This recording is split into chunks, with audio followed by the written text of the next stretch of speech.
नाम की उपासना साधक नाम के उपासक फरमाते हैं, 3 मुख्य अंग हैं इस उपासना के। जब ध्यान एवं प्रार्थना तथा संकीर्तन कीर्तन, जब के बारे में आप बहुत अच्छी तरह से जानते हो, ध्यान के बारे में भी। कीर्तन शब्द कीर्ति से आया है। परमेश्वर की कीर्ति उच्च स्वर से गाई जाती है तो उसे कीर्तन कहा जाता है। सब मिलके करें तो उसे संकीर्तन कहा जाता है।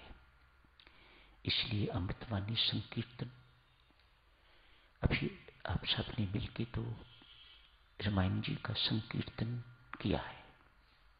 सबने मिलके उच्च स्वर से राम कथा गाई है।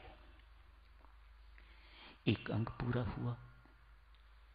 जाप करते हुए आप घर से चलते हैं और जाप करते करते ही लौटते हैं, दूसरा अंग भी पूरा हुआ। एक अंग रह जाता है जिसे ध्यान कहा जाता है। सभी देवियां ऐसी नहीं कि उनके घरों में नौकर हैं,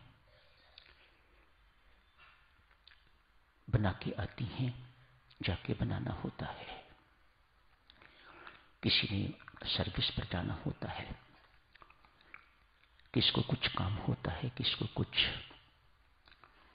हर एक के घर में आया नहीं है, काम करने वाली नहीं है, जाके बना बनाया मिल जाएगा। ऐसा भी नहीं है कि जिन्हें बना बनाया मिलता है वह ध्यान में बैठ के आते हैं, नहीं, सभी के साथ ऐसा नहीं। एक अंग जो लगभग सभी का अधूरा रह जाता है वह है ध्यान। न सुबह समय मिलता है, न शाम को ही समय मिलता है। थका मांदा व्यक्ति दुकान से आएगा, थका मांदा व्यक्ति ऑफिस से आएगा, स्कूल से आएगा, कॉलेज से आएगा, क्या बैठेगा ध्यान में? ये एक अंग अधूरा ही रह जाता है। यहां आके जो 1 घंटा 1.25 घंटा साधक को मिलता है, यदि उसे ध्यान का अवसर भी यहां मिल जाए तो उपासना के 3 अंग पूरे हो सकते हैं। जब भी पूरा हो जाएगा, ध्यान भी पूरा हो जाएगा, एवं संकीर्तन तो आप लोग करते ही हैं। चाहे वह अमृतवाणी संकीर्तन है, चाहे वह भक्ति प्रकाश आप गाते हैं, चाहे रामायण जी आप गाते हैं। ध्यान यदि मिल जाए थोड़ा समय तो उपासना के 3 अंग पूर्ण हो सकते हैं। वास्तव में साधक, ध्यान ही ऐसा समय है, चाहे आप उसे अलग से करें, चाहे आप उसे प्रार्थना के साथ जोड़ के करें, ध्यान ही ऐसा समय है जिस वक्त आपका तादात्म्य परमेश्वर के साथ पूर्णतया होता है, जिस वक्त आपकी पुकार परमात्मा सीधे सुन सकते हैं और सुनते हैं। आप इसे ध्यान के साथ, इस प्रार्थना को जोड़ना चाहिए, ध्यान के साथ जोड़ें। आप इसे अलग से रखना चाहिए, अलग रखें, पर ध्यान हर हालत में होना चाहिए। उसी में आप थोड़ा समय प्रार्थना के लिए भी प्रयोग कर सकते हैं, बशर्ते कि ध्यान का समय आपके पास काफी हो। ध्यान के बारे में साधकों इतना ही आपसे बार बार निवेदन करूंगा, इसके बिना साधना अधूरी रहेगी। ध्यान के बिना आपका मन स्थिर नहीं हो सकेगा, निश्चय नहीं हो सकेगा, निरोगी नहीं हो सकेगा, शांत नहीं हो सकेगा, ये मौन होना नहीं सीख सकेगा। ध्यान ही एक ऐसा समय है, ये सब कुछ सिखाता है। चेतना की भाषा मौन है। न हमारा शरीर का मौन है, न हमारा मन का मौन है, न ही हमारा हृदय का मौन है। ये 3 मौन इकट्ठे होने चाहिए तो ध्यान अवस्था लाभ होती है।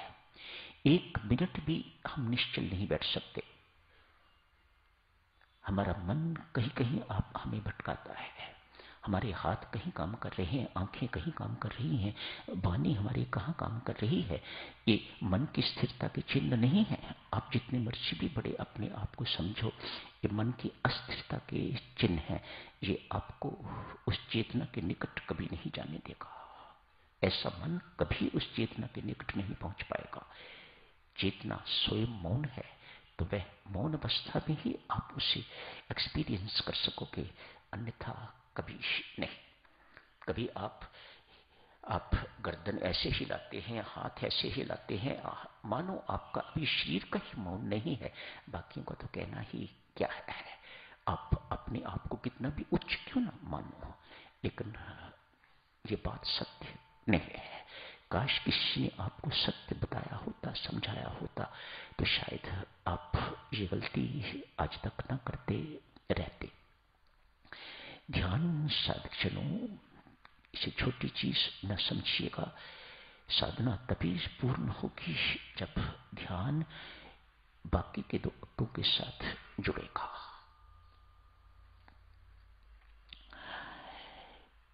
काश ऐसा समय आए, अमृतवाणी का पाठ हो, उसके बाद ध्यान, सारा समय ध्यान के लिए बैठिए। ये करने की चीज है, ये अभ्यास वृथा नहीं जाएगा, ये आपकी साधना को शिखर तक पहुंचाएगा। जिस दिन जाप हो, 7 बार विद्धि आस्तिक भाव की बोलिए और बैठ जाइएगा जप एवं ध्यान के लिए। सामान्य दिनों में अमृतवाणी का पाठ हो, भक्ति प्रकाश का पाठ हो, रामायण जी का पाठ हो, जो भी समय के अनुसार, और उसके बाद ध्यान के लिए आप बैठो। Train yourself to sit for meditation, prepare yourself to sit for meditation. ये ऐसे बच्चों का खेल नहीं है, मत सोचिएगा ये ऐसे ही हो जाएगा।